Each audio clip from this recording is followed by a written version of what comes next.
Good evening.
So, you all came to know who you are?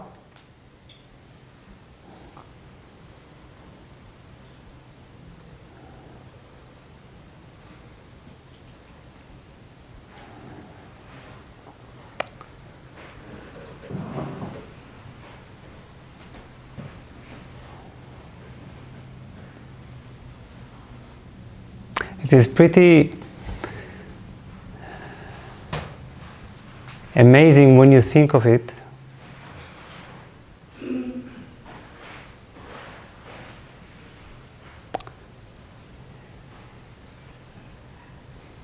That most people live their life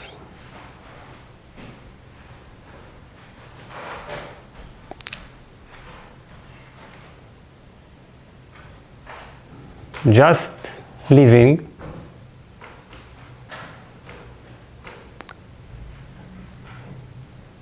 untroubled by a very fundamental question.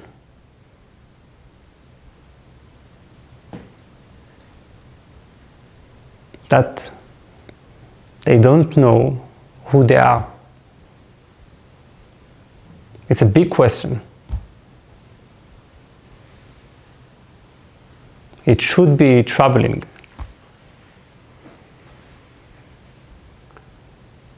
And because we're not so sure, this is the source of all our discomfort in life. Because unconsciously, subtly, we know that we're not so sure. And we try to justify, we try to glue all the pieces into some one coherent statement about ourselves. And sometimes it's working. Many times it's not. We need to cover up with many thoughts, with many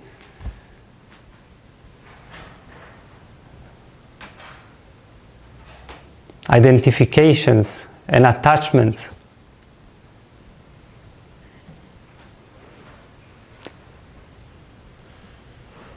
An uncomfortable situation.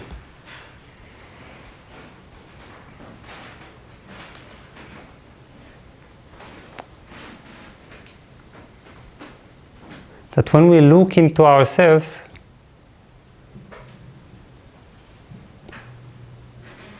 at moments of honesty, we're not so sure.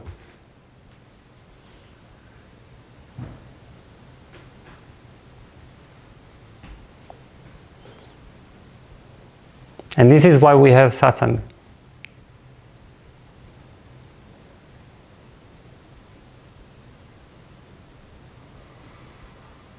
And it's very important to understand, please, we are not here to compete who is going to get first who they are.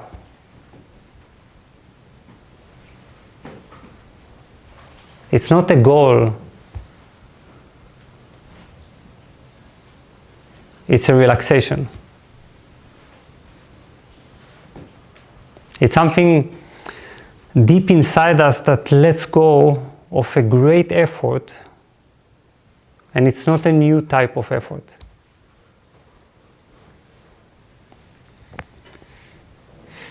So if we try to understand satsang very strongly with all our mental capacities, listening to it in this way, when we wrinkle our forehead,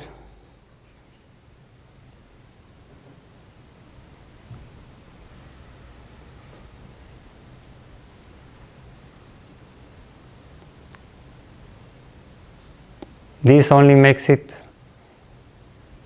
distant from us. Because it's about relaxation. It's about undoing. It's about allowing our thinking mind to stop covering up a truth.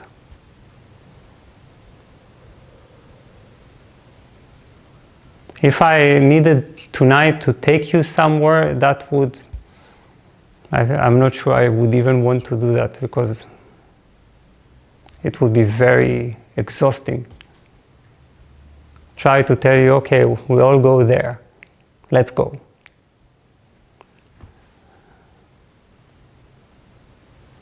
But really all I need to tell you is we all go here.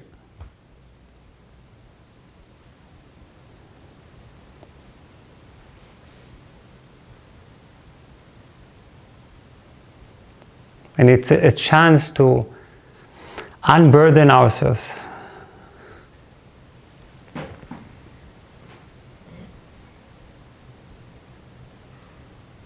To stop fabricating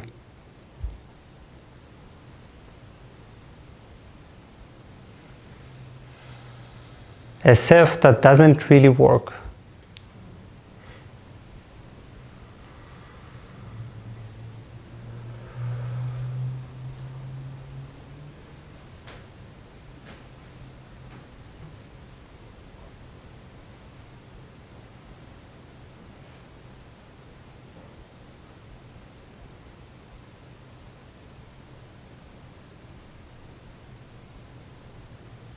The silence we are entering right now is a highly concentrated energy, something we're not used to doing on a daily basis.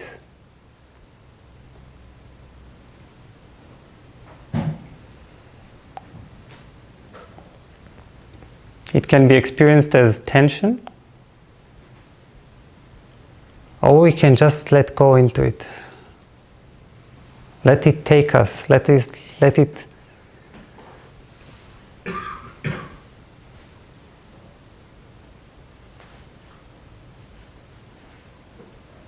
nourish us.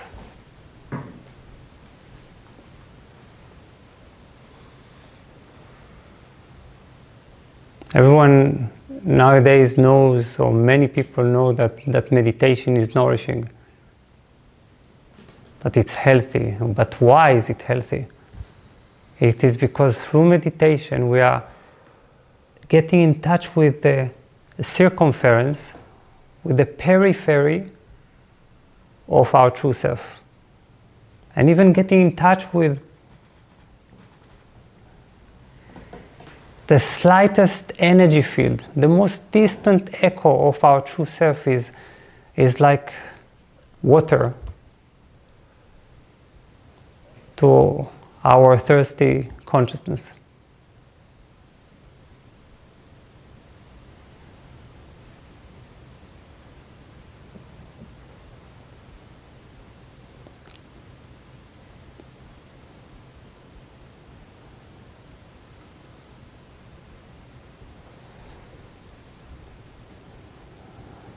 So just please breathe into it and don't try to understand.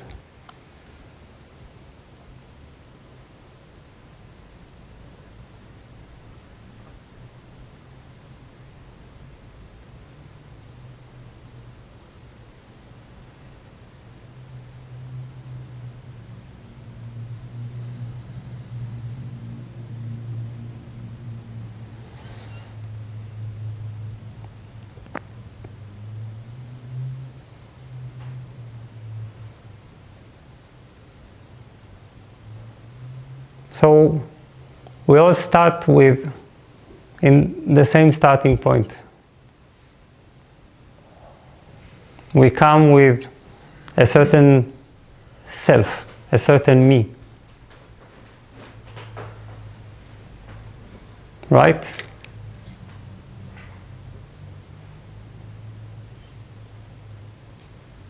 This me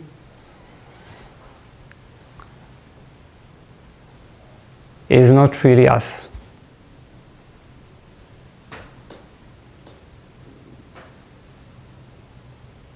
It is fabricated. Much of it is created by society. It was given to us.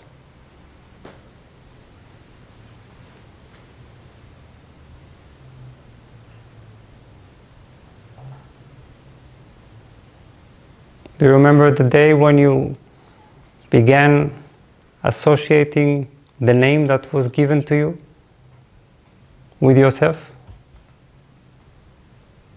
I don't remember, but perhaps you.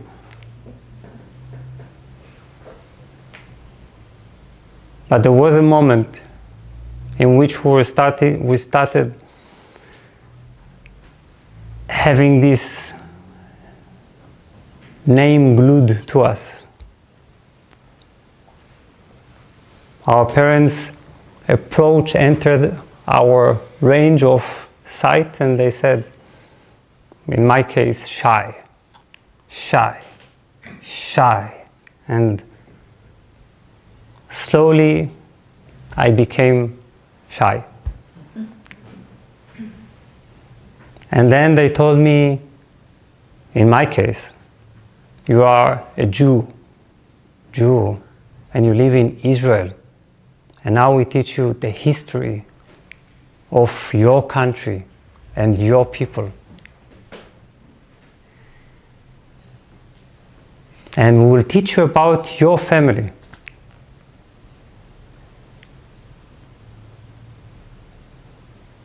And slowly you will start having a history of yourself.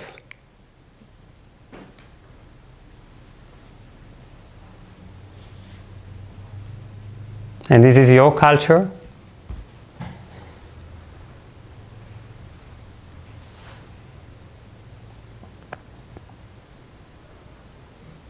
A few days ago, I read an interview with some American expert.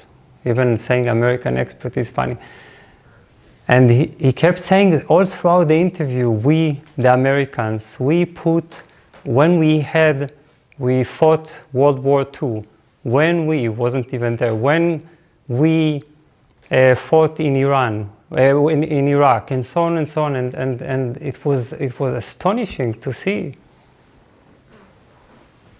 how he, as America, fought all these fights.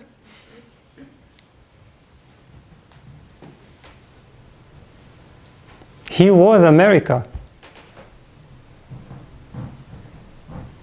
And I read it and I thought, my God, we are just going through this lifetime satisfying ourselves with this circumstantial self. If he was put in Africa, then he would have been an African. Then he would say, we, the Africans, we had these fights and we are proud of our nationality. Humanity started here with us. We are the origin of humanity. And so on and so on. You see, all this. We Germans have a great culture. We Jewish people have a promised land.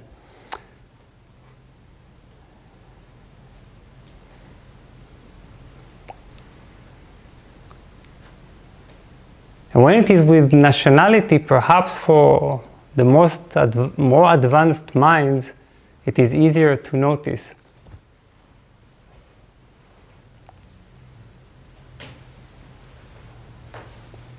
How our consciousness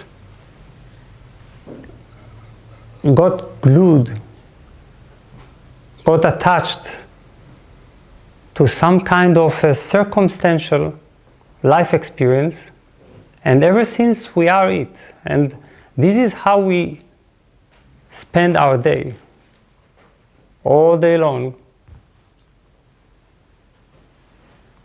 playing out our circumstances, identifying with them, defending them, liking our body, hating our body.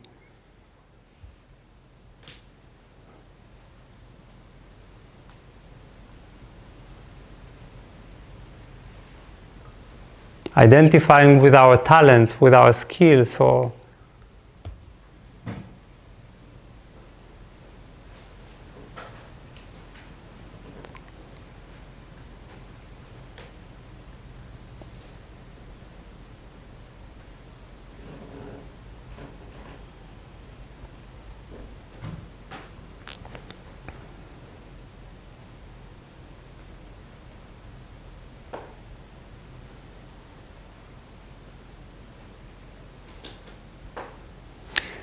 but this you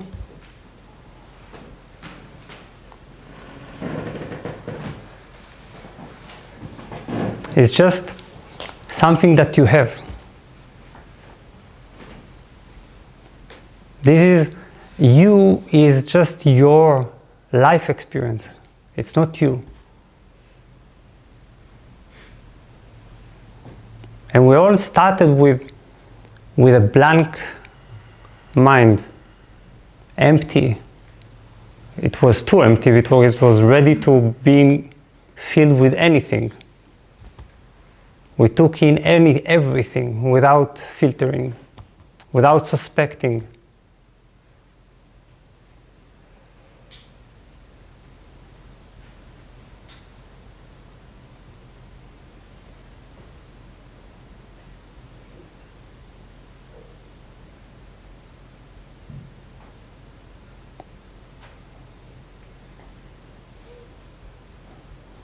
And we always say, intuitively, we know to say my body, right? And we say my personality.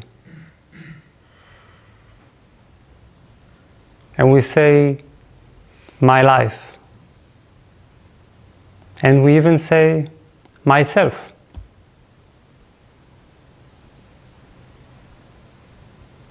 But think of it for a moment.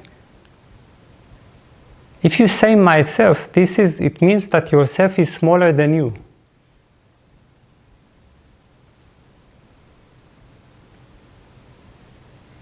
How can this be? Your true self needs to contain everything. It cannot be something that you have like an asset. It's not like a house, a flat you rent. I have a flat, I have a partner, and I have a self.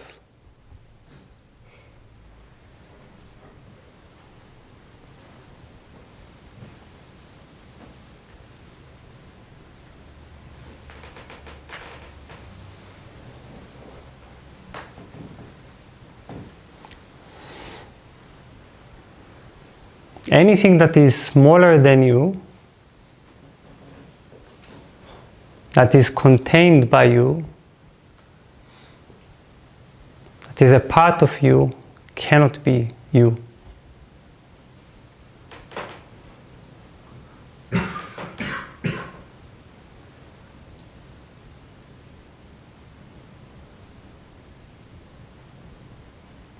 And this is a scary zone, because it's like starting to widen the range of consciousness.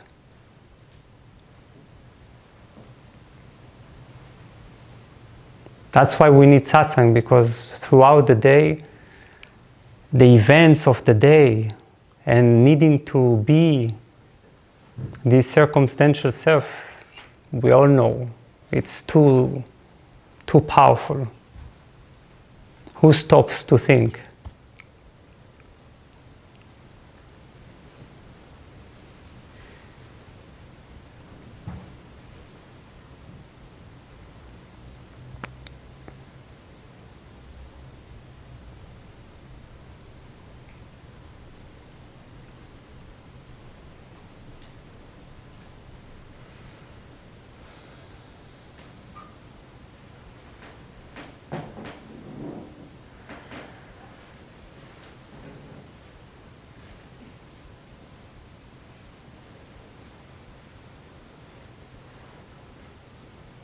So it may be scary because it's like all the constructs of the self, we are beginning to realize that they are just thoughts, just conditioning. That's just, they are bubbles, mental bubbles.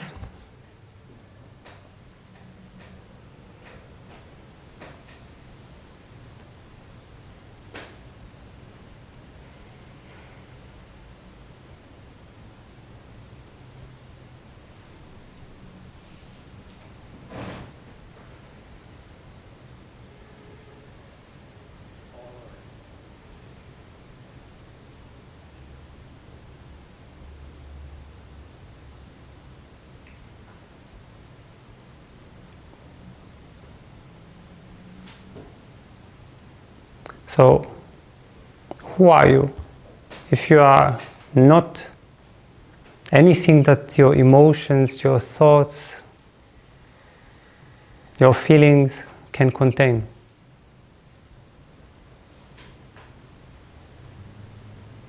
It must be bigger.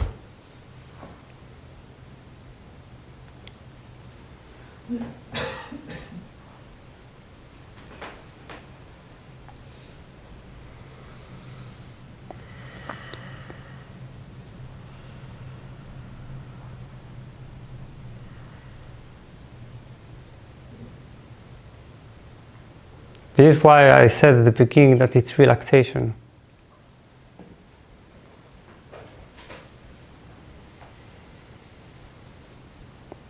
Because it's like going naked inside you. Allowing this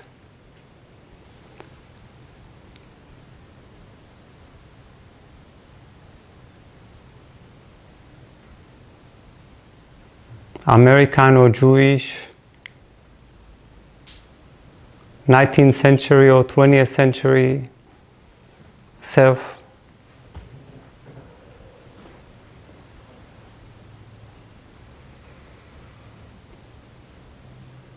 with this career, with this partner, all fall away.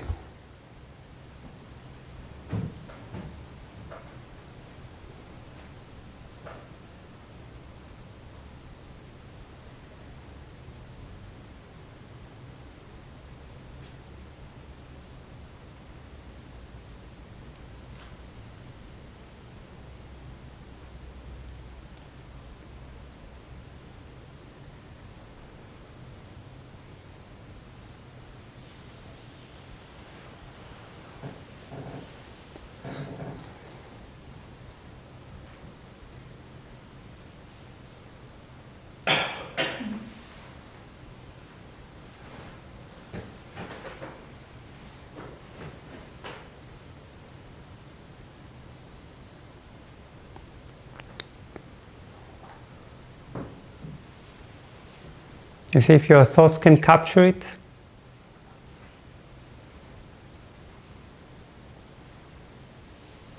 it cannot be yourself, because the self must be bigger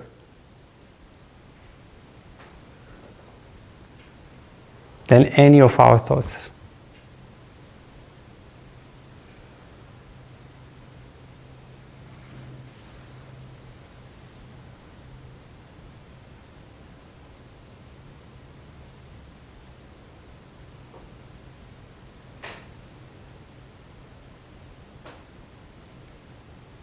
We have made ourselves so small.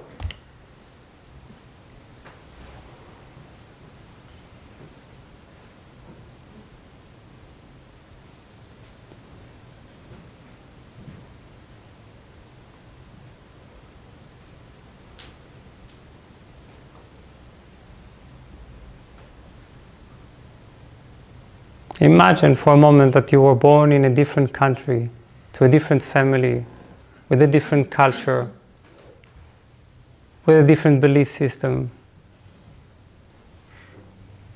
with different skills. What? Then you would become that?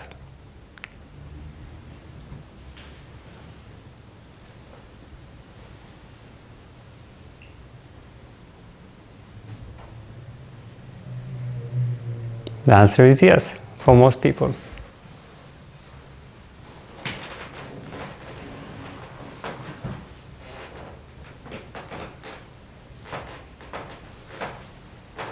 But then when we depart from this world, we die not knowing the truth of ourselves. That the truth of ourselves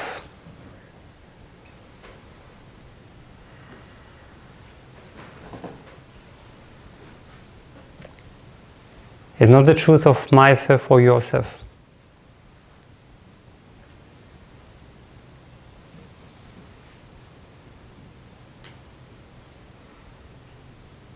We all have different bodies, different names, different conditioning, different history, different future, but we have one self.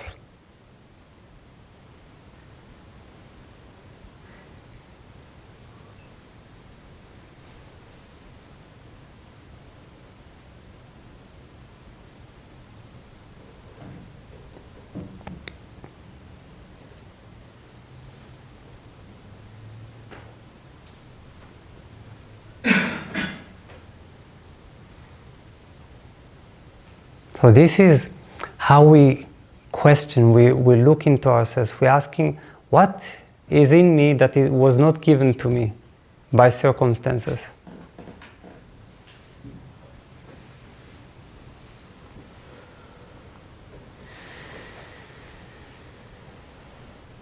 The body just happened. My family just happened.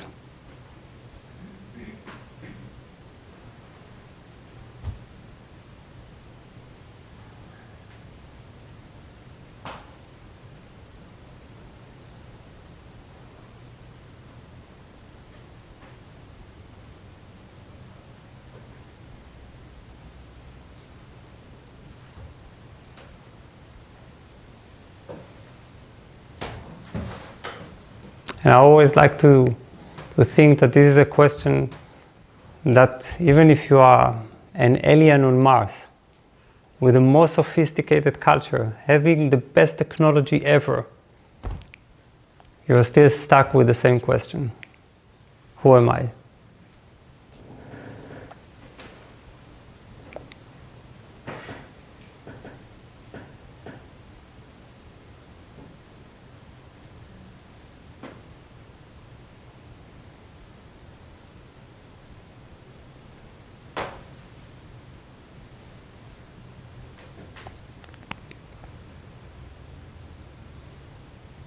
This is real spirituality. It's when we enter a real revolution inside ourselves. Not accepting the conditioning, not accepting that our consciousness will be shaped. Deciding that this part is going to remain free.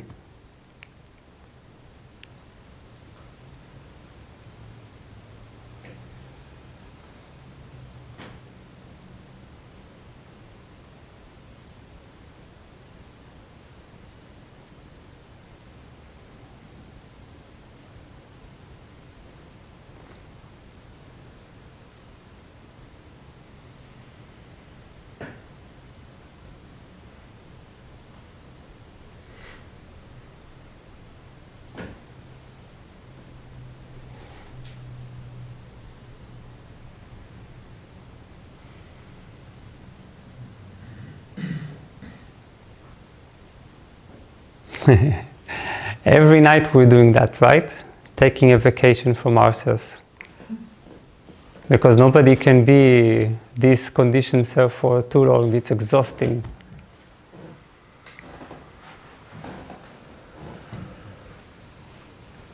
Then for a few hours we're not us, we're not this. We let our consciousness rest in the completeness of existence. But we don't know that. We miss all the fun. Then we wake up. At the beginning there is perhaps sometimes a moment of empty space. It's like we're starting like babies, and then first thought comes. I need to do this. Here's my body. In one thought, the whole story is contained and is enough to bring us back fully to what can be called personal consciousness.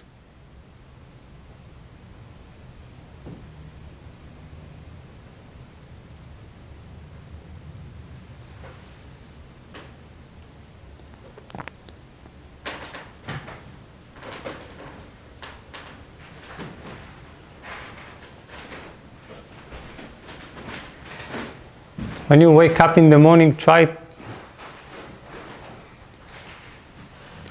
to lengthen that time, that moment.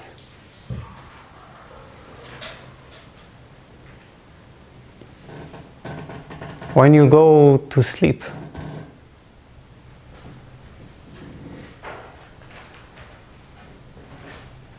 to allow this a conscious death.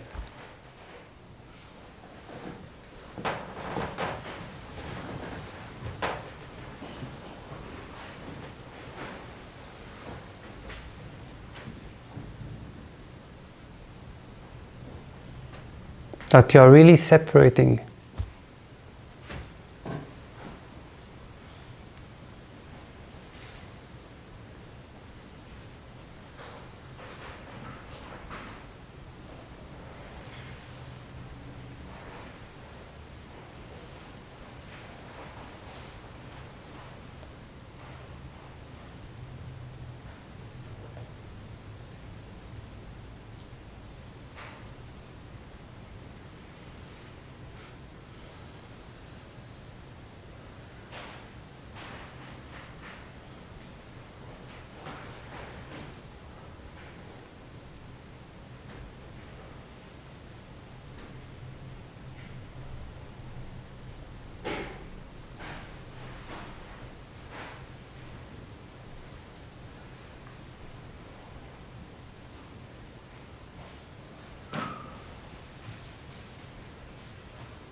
Let's see what questions you have.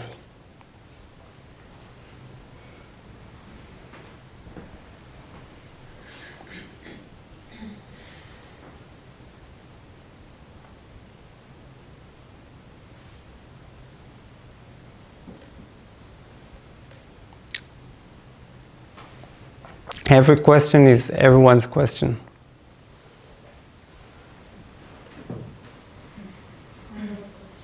Please. I have two questions actually. Two. So every two questions are everyone's two questions. Yes.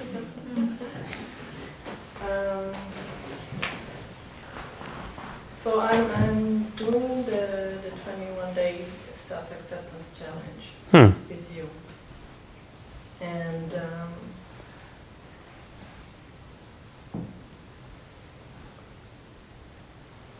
what is the difference between my programming and if there is no self, if there is no myself, if there is just one self? So you would, I don't know, what I'm thinking is like, so we are all here with the same purpose, but everyone has its own role. Is that it, more or less? And how do I identify is my programming my part of the bigger self? And how do I identify it and not play that along my situation in life? Like, I consider myself a person that listens more than speaks. Mm-hmm. Is this part of myself? Is this my programming? Or is this, how do I identify this as a situation? Okay. Well, I think the answer is in your question, because you say, my programming. Mm-hmm. My programming means that it's something that you're aware of, right?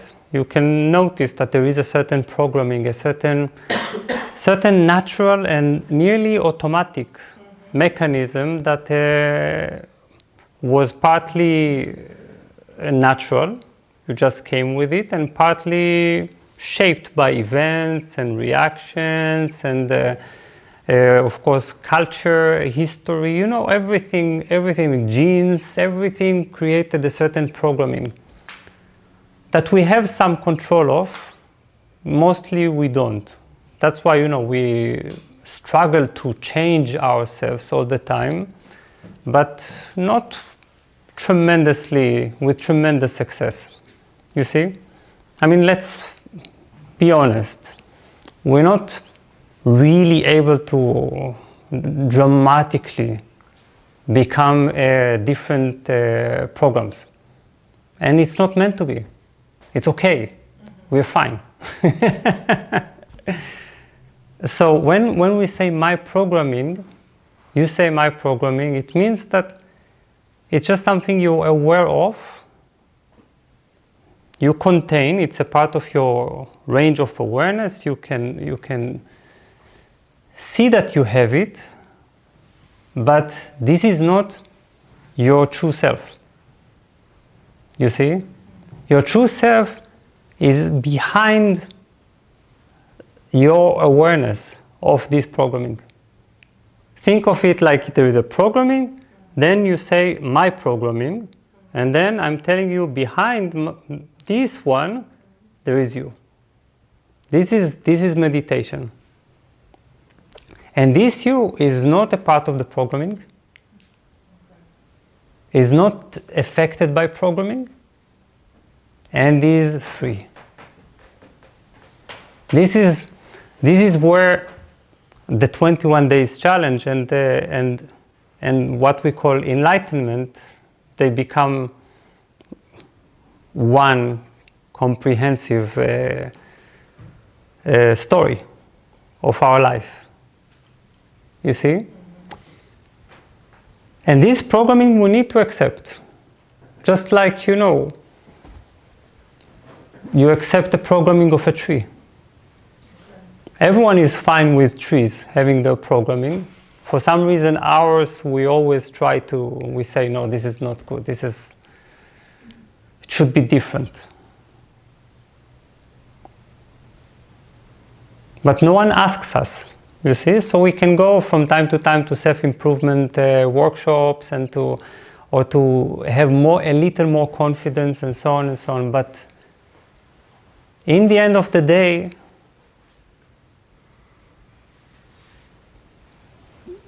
this is Shai, you see? And you know, it's not going to be very different in 20 years, just older, I guess. I will not get old. Shai will get older. Shai will eventually disintegrate. I will not disintegrate. That's the difference. Okay? So when we say self-acceptance, it means embracing the programming we were given. But we need to be very careful when we say myself. Because myself is my innermost. It's something really deep inside my consciousness. when we get in touch with it, and silent inner explosion takes place. It's like tapping into a nuclear something. Okay? I don't have, it's not perfect. So,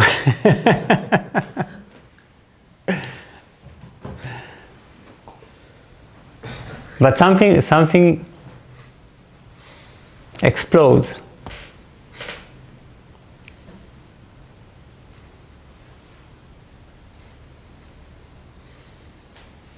And then we begin to realize that our major part of being, our bigger part of being, has nothing to do with the programming. The programming can actually is free to, well, program itself out. You see, it can let it play. In Hinduism, there is a concept called the three gunas.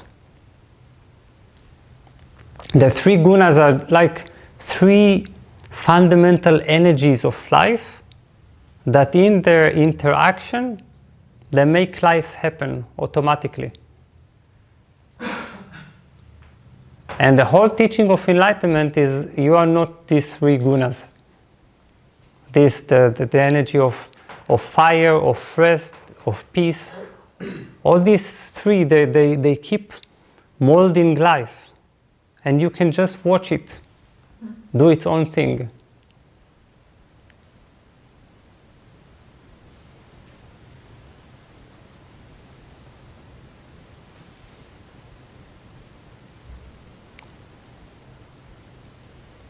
So that's the deep thing, the deep secret, to separate self from our programming.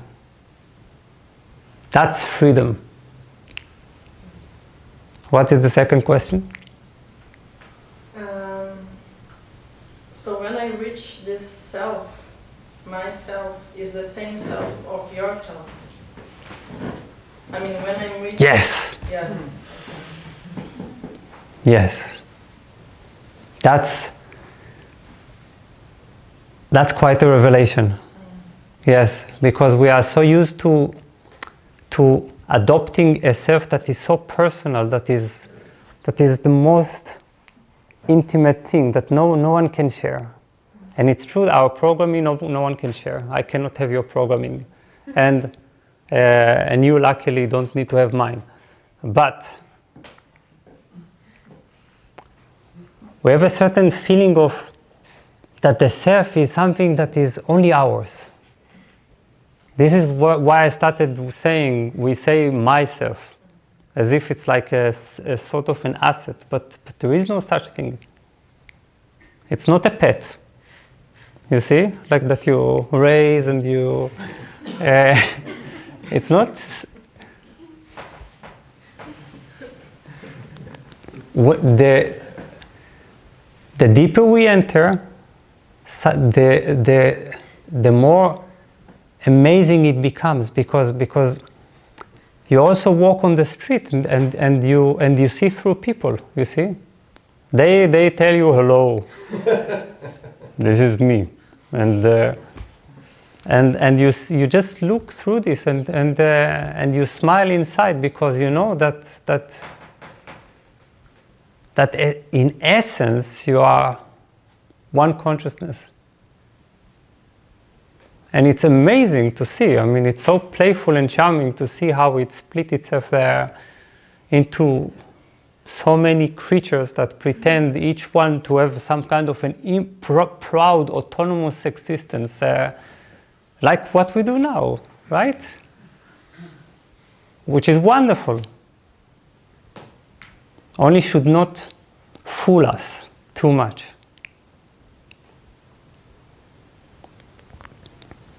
I always like to say, the reason people are embarrassed to look into each other's eyes is because they know that if they looked too deeply for more than a moment with sincerity, they would just realize that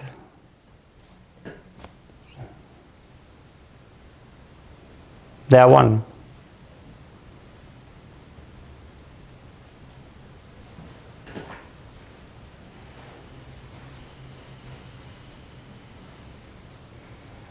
So that's why most people do, when you look at them, they look everywhere, but because they need to be so absorbed in their identification, they must be concentrate, you see? So they can't let anything move away their concentration. This moment of eye contact, real eye contact, is a huge embarrassment, because it stops our story of separation.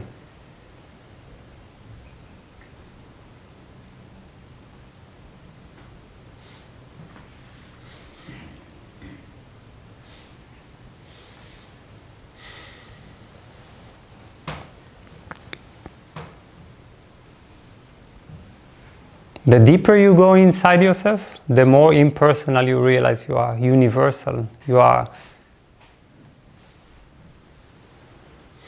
Then comes the day where you walk and just see yourself everywhere.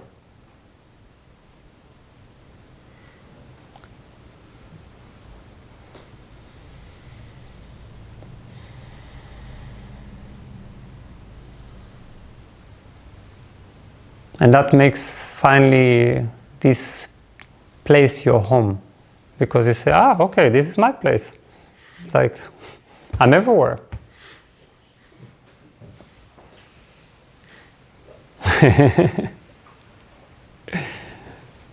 Thank you for your questions.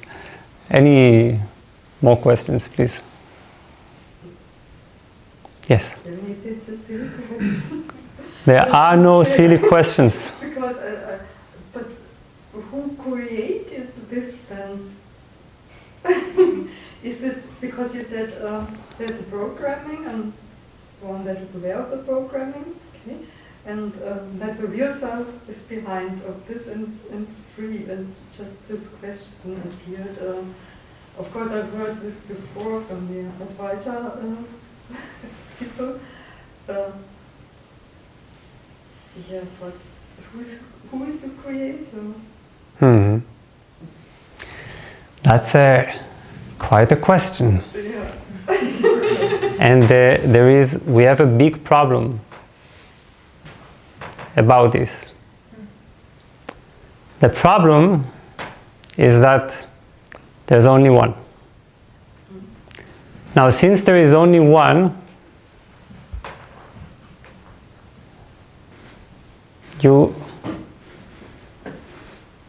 we cannot know this one. Yeah. Why? Okay. Just think. How do you know that you are you? For example, that this is Shai and not, I don't know, Philip. How do I know that? Because, I have boundaries, right? I have certain figure, form, and I can see a different form with different qualities. Then I say, this, through Philip, I know this is Shai. This is how we do it. We differentiate ourselves. This is how we begin to become me. In the way I'm separate and compared to something else. Now, what can you do with this creator? Since this creator is everywhere and everything, and is the created and the creator and the source of the creator, how can you know the creator? So the answer to the question, this is a bit tragic, I'm sorry to share with you, that essentially we could never have the answer to the question, who am I? Because you can say, okay, I'm everywhere, there is only one. But then the question is, okay, so who is this one? But how can you say that? For that you need to have a two. You see? To say, I, the one, is not this. And then you have a definition, but you don't have it. Yeah, that's the thing the mind can't understand. Can't. Never. Can't. And believe me, I tried. I tried so much. But then you realize that for consciousness there is only, of course it's not impossible to realize, to get in touch with some of the secrets of existence, with some of the secrets of creation, but not to answer the question, who is the creator? Because the closest you can get to an answer is that you become one with it. And when you become one with it, it is, let's say, satisfying enough to drop the question, even for someone really curious like me. Me too. Yeah, I see. So that's our programming. Yes, to ask too many questions. Yes. But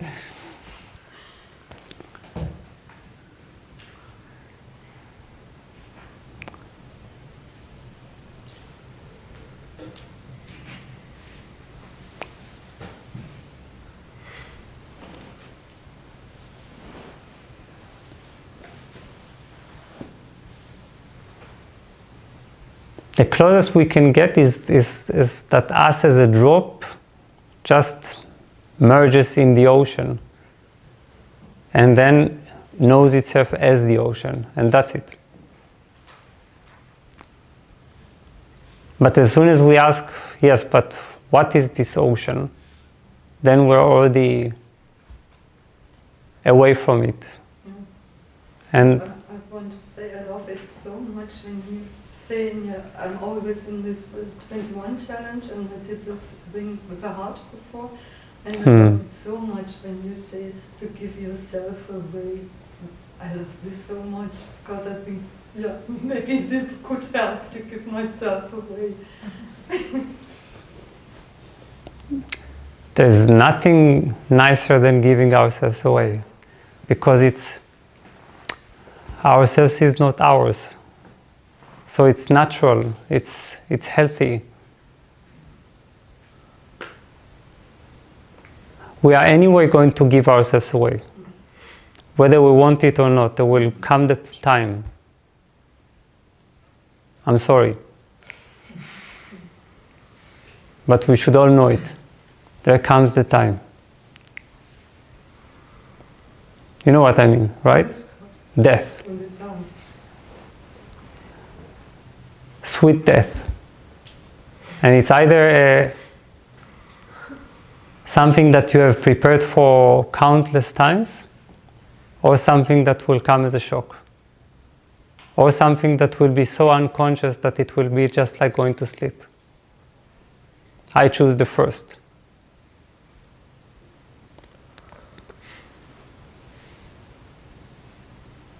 You know that Socrates said that the only role of philosophy is to prepare for the moment of dying. What a sentence. And he said, you know when he said that while he was drinking the poison. He was sitting with his students, talking endlessly about philosophy, like while his body was starting to lose consciousness. The life force was leaving, and he was still talking about eternity, because he was prepared. So then in that, if we know how to give ourselves away, we are fully prepared for that moment, because we did it already. And it becomes something that we can only recognize as beauty. This moment where our self loses boundaries.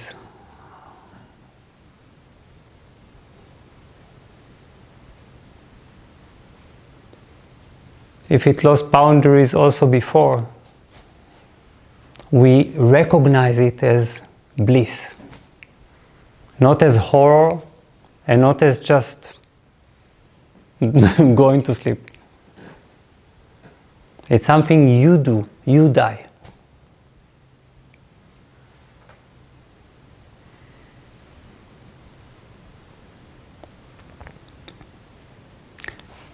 So now I read a question from an online viewer. I have a question which comes up in my mind every day, and I would be so thankful if you can help me and answer this question. If a woman finds her spiritual teacher who brings her really into the light, love and heart, and one day she falls in love with him so deeply that she feels the love she has never felt before. But this man is married with family, and there comes up so much pain that she leaves her teacher. And the whole time during the distance, her heart only wants to go back to his classes and to him. But she doesn't go back because of the fear of this pain.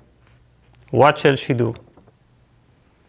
She wants to be independent and without pain, but on the other hand, she only wants to stay connected to her teacher. What shall she do?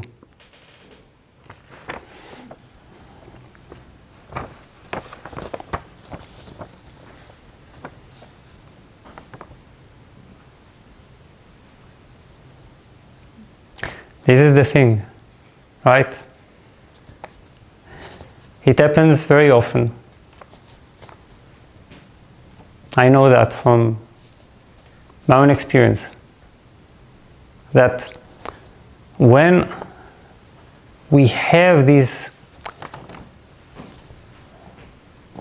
opening to a teacher,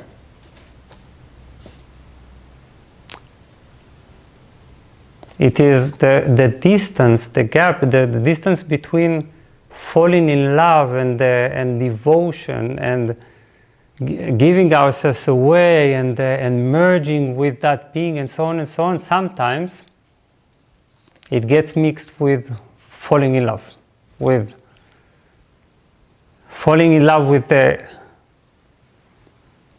teacher, with the form of the teacher.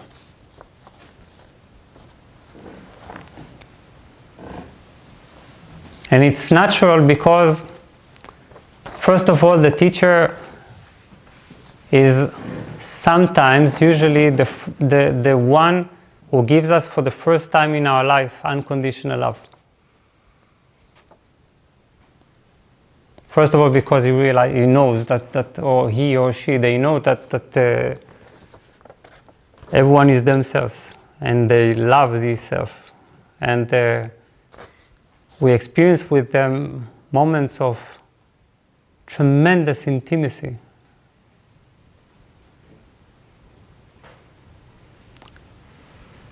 Second is that we admire the teacher. We find often in the teacher some kind of absolute confidence, unwavering being, and it's by wanting to merge with the teacher, we want to merge also with these qualities. Because merging and sexuality and falling in love are all one and the same. You want to disappear into something in order to allow that object that you're in love with or admire to flow into you.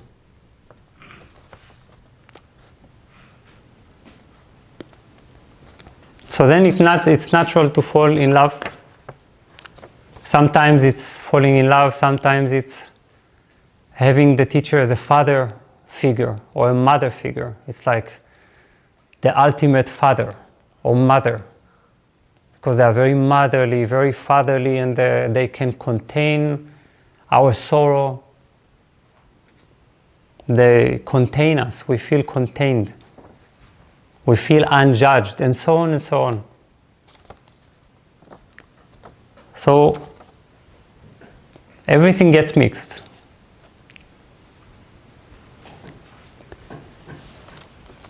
The only way to have a teacher is to see the teacher or live for the teacher the one role that he or she has in our life, to represent the impersonal universal self. And part of our work in purification, also in this relationship, is to remove all the projections. And also all the expectations and needs and so on and so on. Because the presence of a teacher is only a representation of ourselves. The teacher is ourself embodied, and he or she are there only as long as you don't know fully yourself. As long as you know yourself, there will be a disaster. Really, it happened to me with my teacher. It's very sad. Because your teacher collapses. Not because you want it. It happens. Suddenly, you can't carry the teacher in as an object. Because you see, it's you. The deception is removed. You see that the teacher was an appearance in your dream. He or she appeared as an external phenomena to objectify, to serve as a fake object of yourself. And that's the only role of a teacher. And the reason we are attracted to a certain teacher is because it is this certain embodiment manages to awaken in us better than others this sense of the universal self.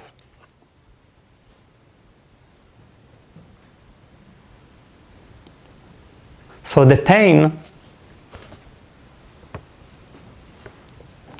and the fear of the pain, and I understand that.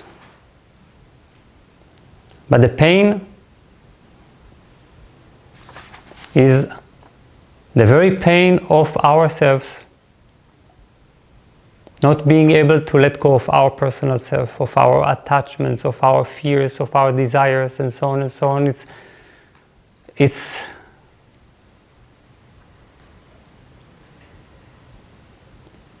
completely mirrored.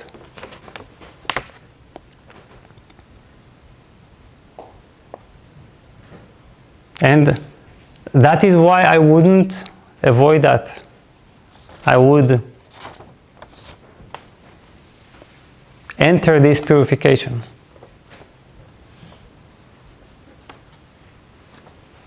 Until I manage to see the teacher as what the teacher is.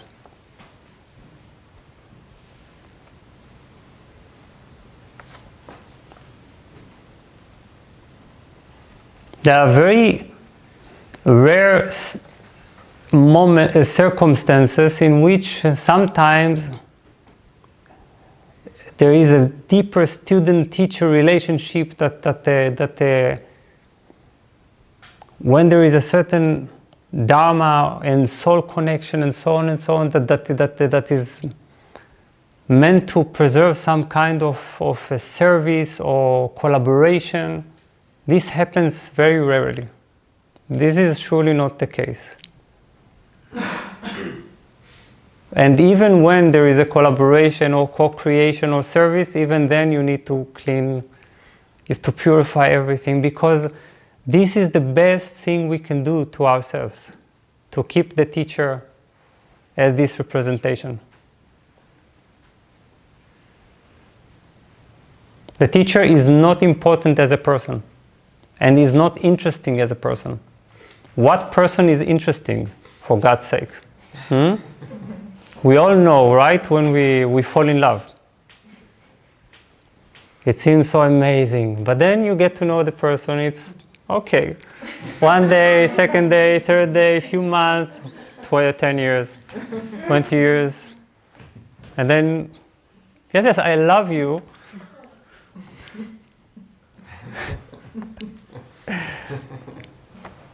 But you get the personality, it's always full of contradictions, and it has its limitations. The programming is always limited, even for enlightened people.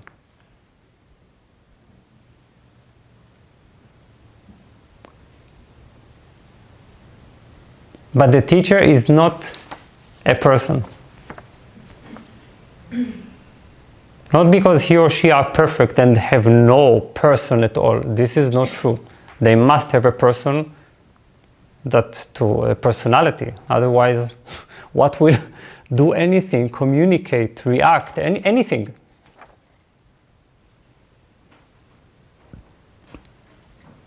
So she wants to be independent and without pain.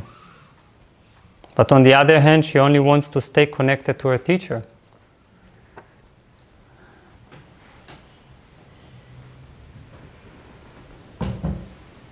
Go through the pain. Don't avoid it. Can you repeat what the pain is again? The pain is the pain of seeing the teacher married. No, I mean the pain, like the mean, is it... What the pain in general? The pain is letting go of ourselves, letting ourselves die, letting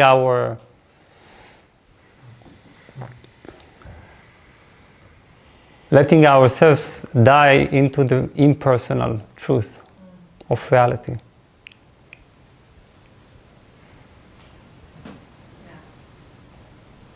I remember there is, I always tell stories about Jiddu Krishnamurti because he's a teacher I really love. And there is a biography that was written about him by one of his closest students. She was with him like 40, 50 years, something like that. And she sits with him and he's already very old and it's clearly that he's going to die and she is completely attached. She cannot let go of the form Krishnamurti. And they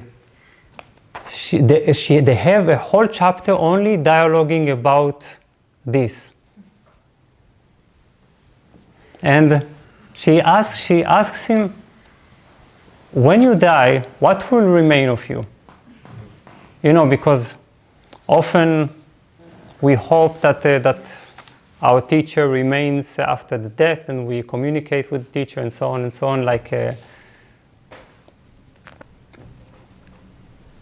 but Krishnamurti was not into comforting beliefs. So he told her nothing. Nothing, absolutely nothing. And she was devastated. She said, what do you mean, nothing? So I will need to let go of this, of Krishnamurti forever? So he told her, what is Krishnamurti? What is this thing that you love so much? Is it the personality? Or is it the compassion that you find? The light?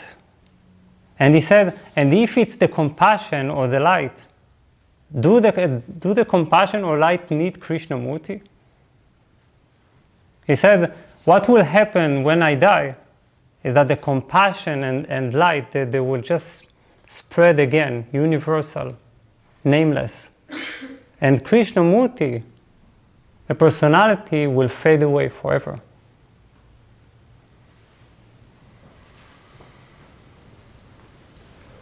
Because if the teacher is a teacher, where is the person, you see? Because what we love in the teacher is the impersonal aspect. embodied. This is what we see. This is what we want. This is what we fall in love with. Or at least this is what we'd better fall in love with if we want to understand why the teacher is there. So don't avoid the pain. Don't leave the teacher. Go through these purifying fires.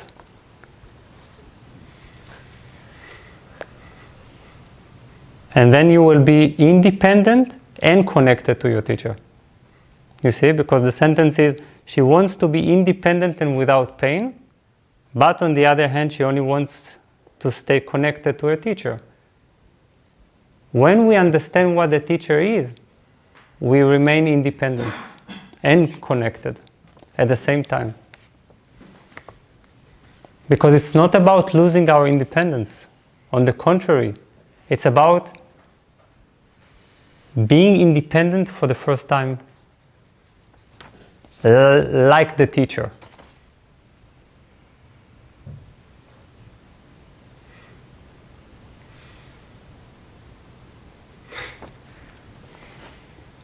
Yes.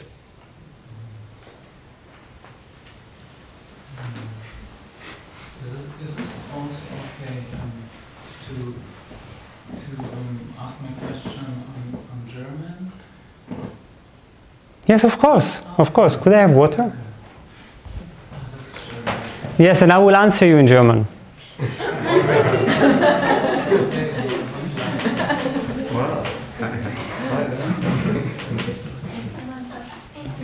Yes, please. So Philip, you will translate, yes. Ich merke, dass ich die Art, wie du redest, mag. Das hört sich für mich an wie ein sanfter Fluss. So I like the way you talk, and it sounds like a soft flow. Und gleichzeitig merke ich, war davon für mich nichts neu. Und im Gegenteil, es war für mich sehr an der Oberfläche. Es gab einen Moment, wo die Frau gesagt hat, sie lässt selbst los, und ich habe total meine Liebe gespürt. In the same moment, nothing of it was new for me. It's like it felt more on the surface, and when the woman said that she lets herself go, I felt a lot of love. Und dann habe ich mich die ganze Zeit auch gefragt, weil ich oft auch jetzt dieses Gefühl von Unbefriedigtsein kenne. Ist das hier nicht auch eine Form von, wie wir hier sitzen, zusammen und reden, und das, was du erklärt hast mit Lehrer, das heißt, dann gibt es auf der anderen Seite Schüler, nicht auch nur eine Art von Muster und Tradition? Ich merke es hat so was Unlebendiges in mir. Ja, ich mag erstmal hier stoppen. So then I feel a sense of discontent, and I wonder if, like, even this form of talking and then saying there's a teacher and a student, if it is not fully fulfilling. If this is not? That this feels not fully fulfilling to him. Yeah. Ah, yeah, unalive, lifeless. Lifeless. Yes. Ja, und es ist für mich total die Herausforderung, also gleichzeitig offen und verbunden zu bleiben und mich auch zu erlauben. Ich merke, wie ich jetzt eher eine Aufregung in mir spüre, die sich lebendig anfühlt, uns zu nahe zu treten, dir, uns allen, weil ich finde es voll langweilig, ja, und es macht mich richtig traurig. Es macht mich richtig traurig, die Leute lachen, aber ich bin total traurig, weil für mich wäre der nächste Schritt, und das ist die Frage, aus diesen einzelnen Universen, ja, das macht mich voll traurig. Ich finde es so langweilig, und ich kenne es oft. Und ist dann nicht der nächste Schritt, dass wir uns einfach aus dieser Trennung öffnen für diese Verbundenheit, also jetzt füreinander. Aber es macht mir auch eigentlich schon einen Schiss, euch das so sagen? I'm just afraid that the translator will lose you. Ja. So, Thank you. one second. Yes? Okay, so he says that that it's hard for him then to open up and connect, because it also on one hand feels very boring, and because it feels like we cannot go the next step of really connecting, and at the same time it also he would be scared to do so. Nein, eher jetzt hat sich die Angst entspannt, eher das zu erwähnen, ja genau, so eine Wirkung zu haben und zu sagen, ich bin's langweilig und unbefriedigend und ich wünsche mir aus dieser Trennung, dass wir einfach uns für diese Verbundenheit entscheiden. Und das war auch die Frage, ob du das auch so siehst als nächsten Schritt. So it feels boring, and he's wondering if from this separation we are choosing the connection, like the unification, as a next step. If you see it the same way. Ja? Ja, also ich muss jetzt ehrlich gestehen, ich habe nicht genau zugehört, wie du es übersetzt hast. I'm not sure I understand the question. I'm really sorry.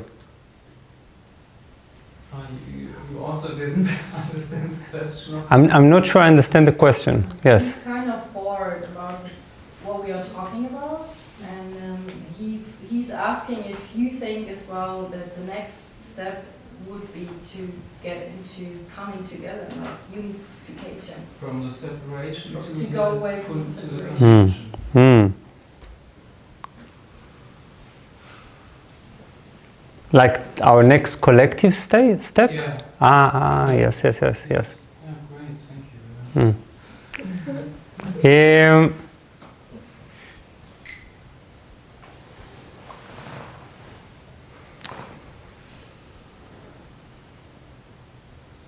thank you. I feel the same.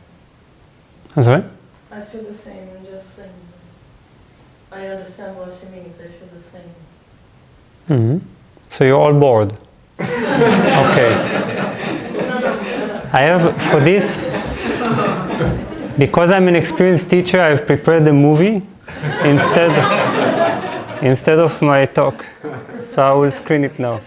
It's like we feel tired of waking up every day and experiencing separation. Every day Yeah. we wake up and we are willing to, for a moment when we are not have to experience this anymore, and we'll be in a stage where we are just connected and just creating from the same level of consciousness. I guess that's what I understood. Yeah.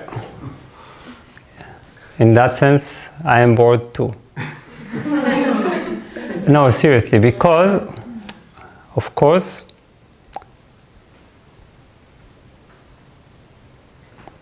when we meet this truth of unity, of non-separation, then all the entire story of separation seems a bit dull. Like, you know, all the process of individuation, that everyone is drifting apart and into stronger and stronger individuality. And right now we actually live in a world which is a very strong individual era, and I think this is only going to increase, collectively speaking, in terms of the majority. I think we are just since as humanity we are only now discovering the joy of individuality. We need to have some historical perspective. We didn't have that only shortly before that. I can't imagine that very soon we are going to have some kind of a new era of unification. It's not very soon.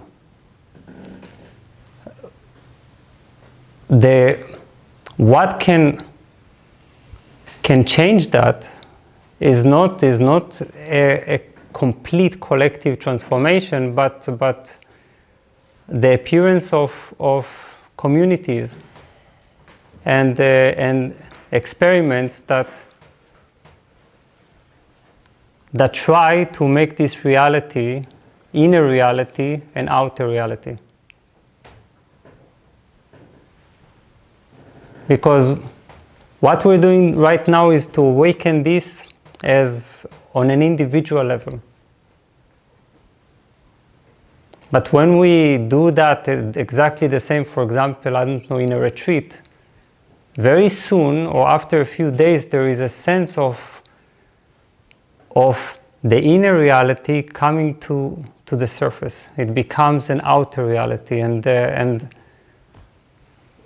we lose as a collective the interest, even not in individuality but in separation, because it's very different to have individuality and to have separation. But it's not easy. Even to have these kind of experiments, to find the thin line between maintaining individuality and creating unity is quite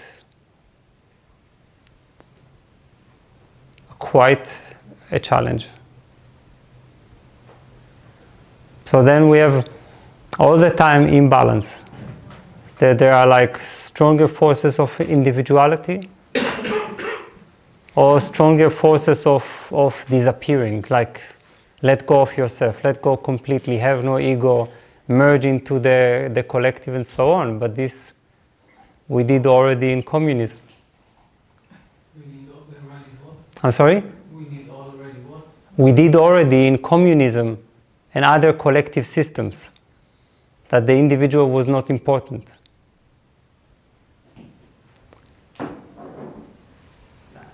So I think what we are asking is, could there be a new type of relationships between human beings that make this inner reality and outer reality? And this is a very delicate subject, because I think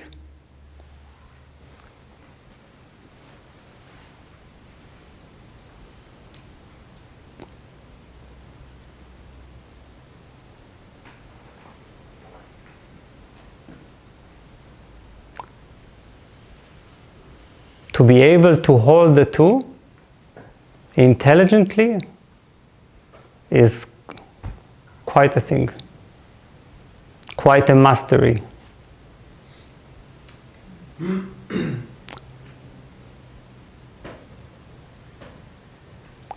But I think there are some communities that at least get in touch with it, that gets glimpses of it, that manages from time to time to bring this reality to the surface, and that's extraordinary.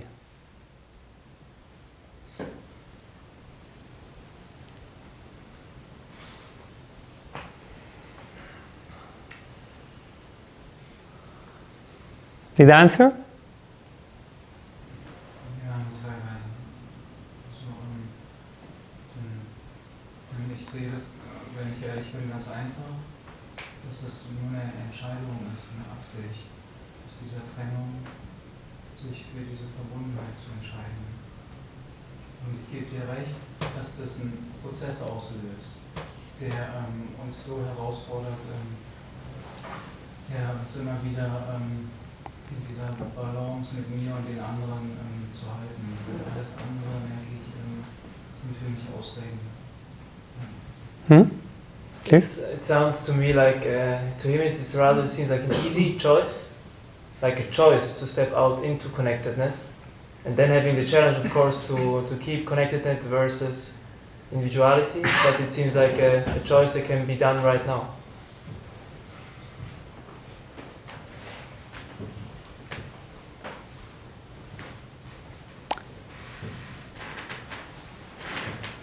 And then you can also choose right now to be connected with us Ja, also ich habe das schon längst auch gemacht.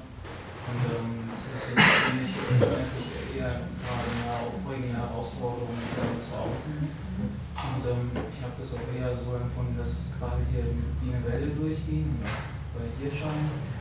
Und dann kam fast Erklärung, um mich wieder in so eine Stabilität zu halten.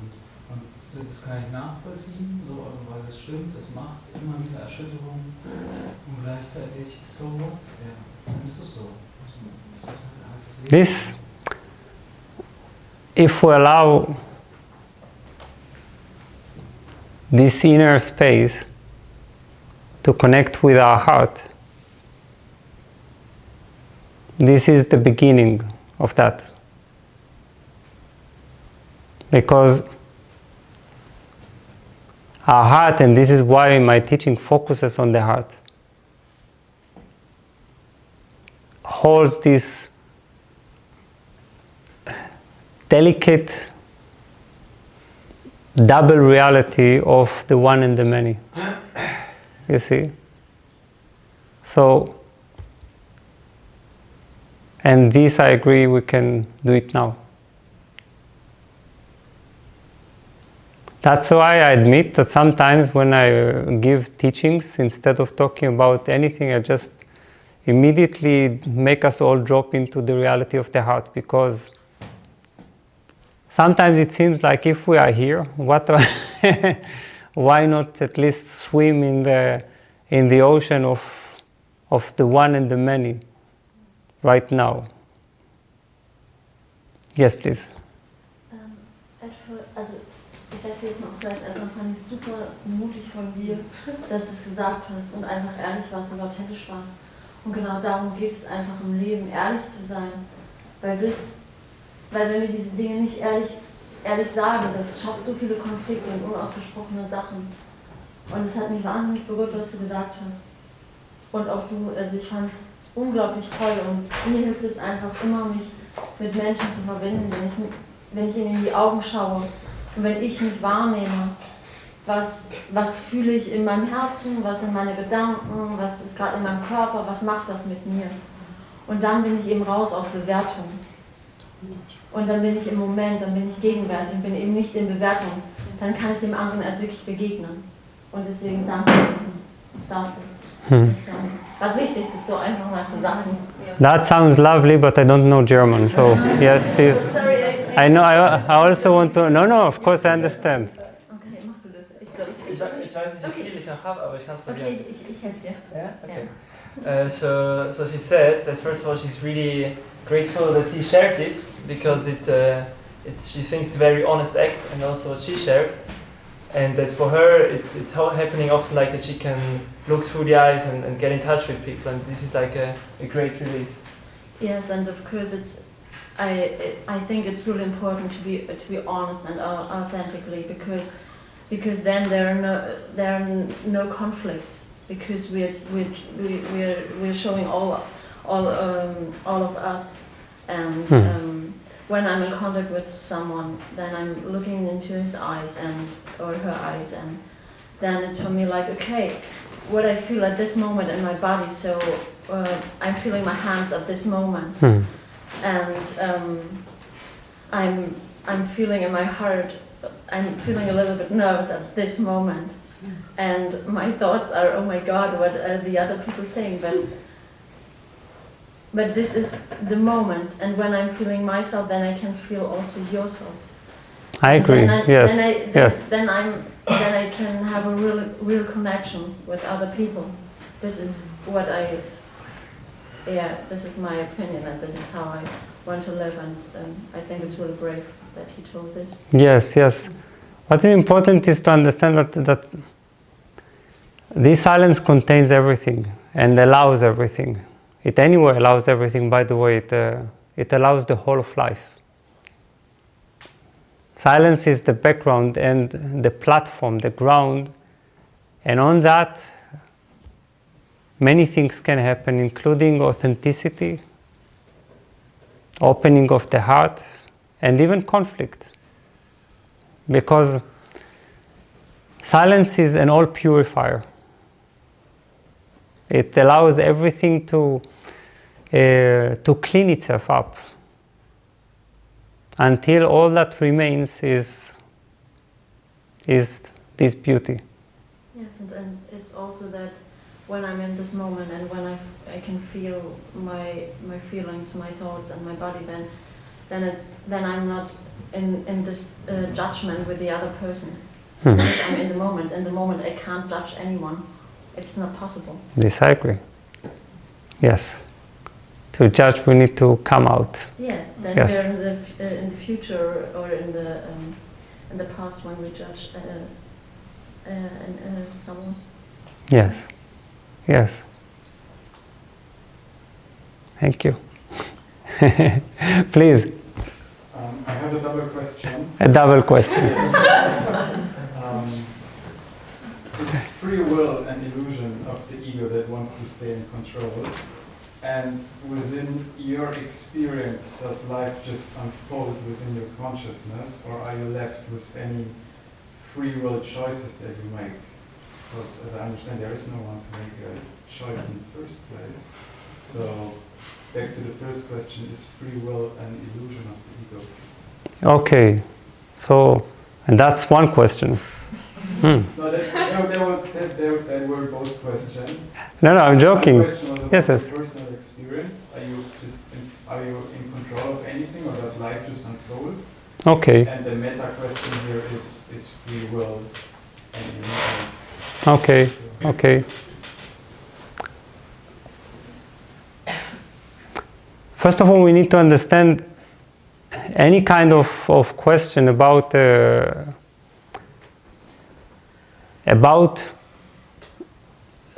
nature of life is always has a dual and paradoxical answer. Our mind always wants to know, for example, there is no free will, there is a free will, there is no choice, and then, you know, there is one teacher saying there is, like Gurdjieff, I don't know if you know him, the Armenian teacher. He was a genius, and he said there is only the process of developing a free will. Right now we don't have free will, but the whole purpose of spirituality is to develop, to create a free will. And then there is another one, like, I don't know, Ramesh Balsekar. He was a teacher in India. And he said there was absolutely no free will. Absolutely. Everything happens by the grace of consciousness. We're not the doers. Now, who is right? Gurdjieff or Balsekar?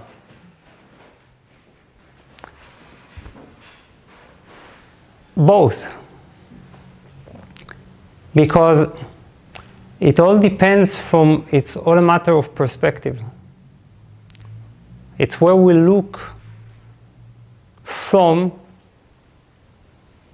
because as a human being in this life, you must live with the feeling that you have a free will.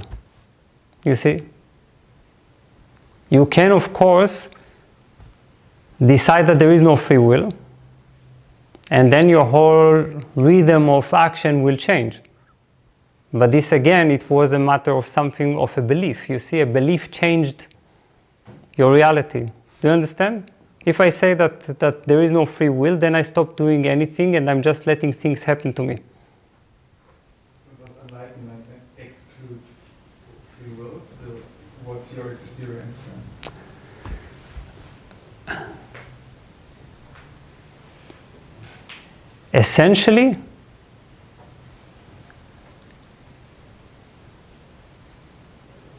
I experience zero free will.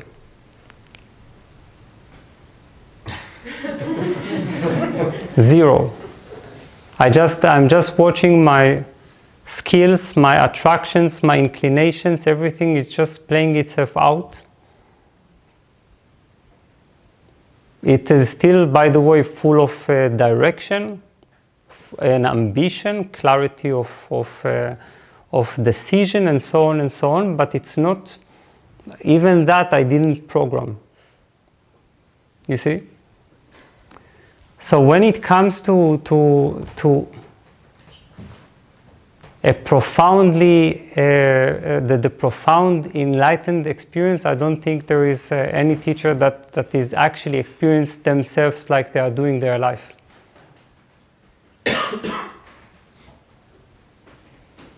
But what happens when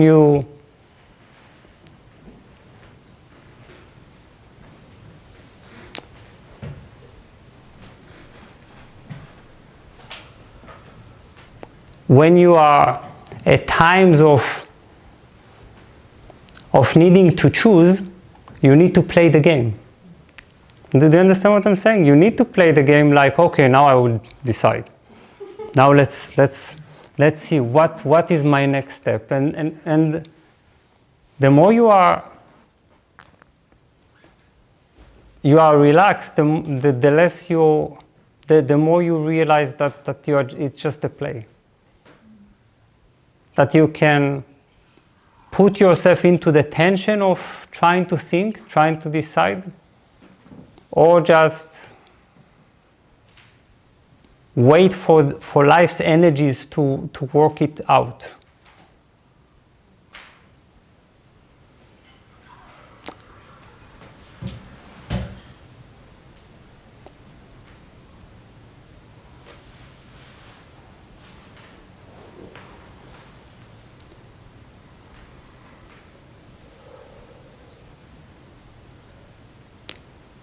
So the question, is there a free will?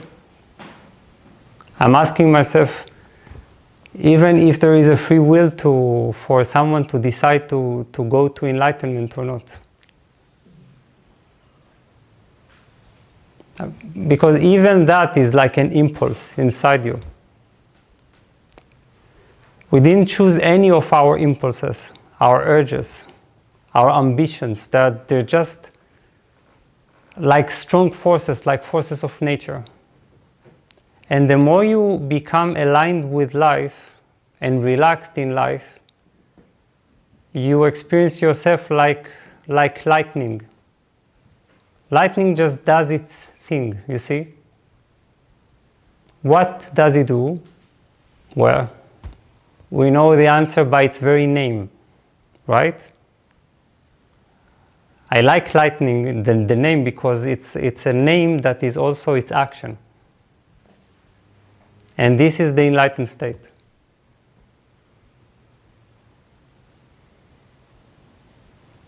And basically, to a certain degree, in the enlightened state, you have no idea what's going on. You see? You have no idea. It's like it's just a river.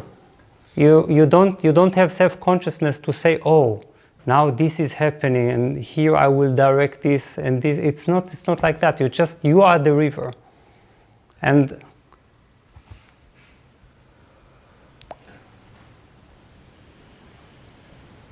so it's important to understand this is not a philosophical answer, because philosophically speaking, life is paradoxical. We'll sometimes play as if we have a great responsibility to make our choices and so on, and it's also a part of the game.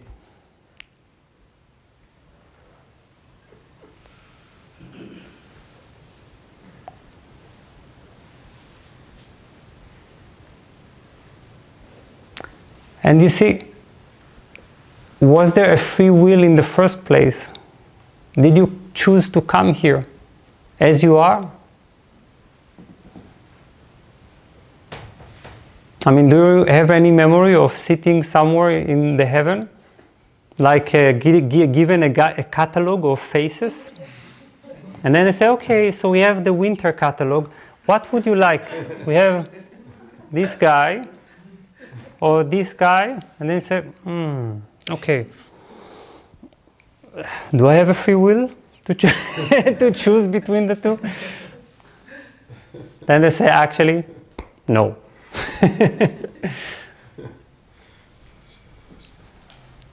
We don't even have a free will to breathe.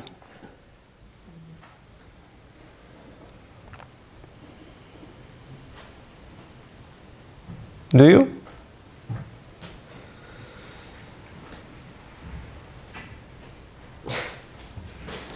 It's breathing is just doing its own thing. Our inclinations and tendencies are just doing their own thing. We are not doing all that. And what is the second question? That was included. Oh, okay.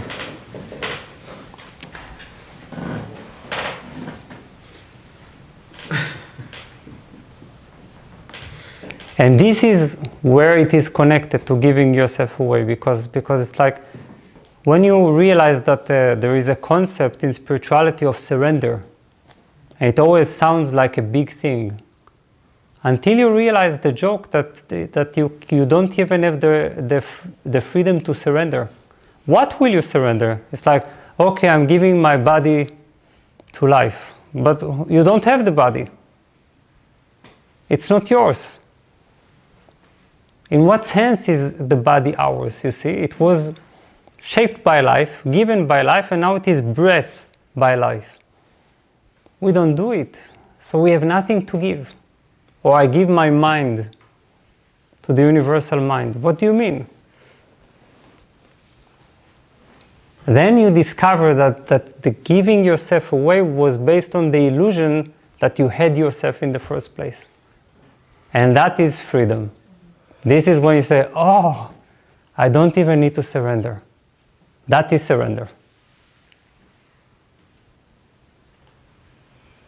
You realize that you never belong to you. And then you realize that this whole thing of becoming one with life and so on, it was a joke. It was you. You couldn't even become one. It was just... You could only imagine that you were not.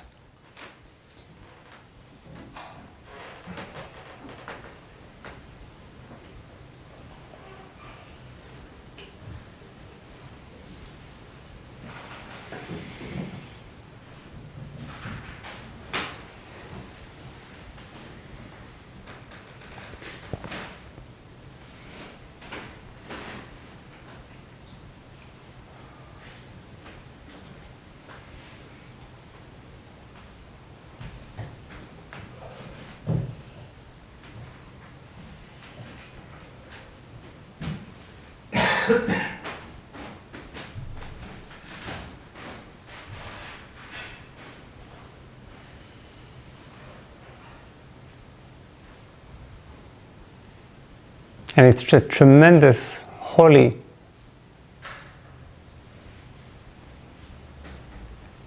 realization that you don't belong to yourself. Then every breath becomes the impulse of life, not yours.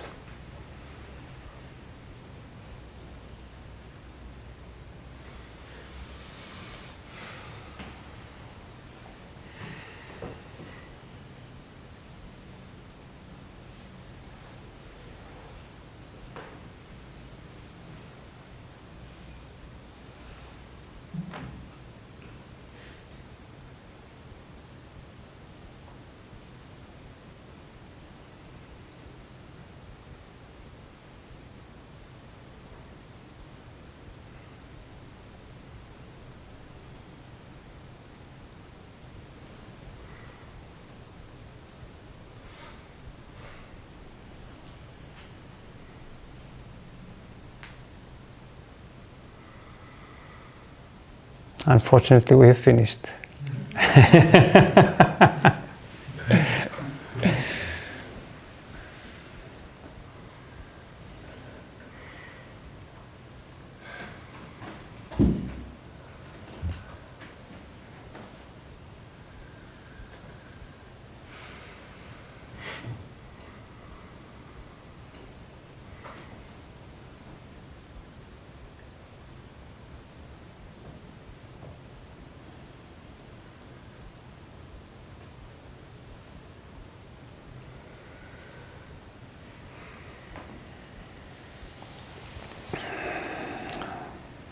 Night.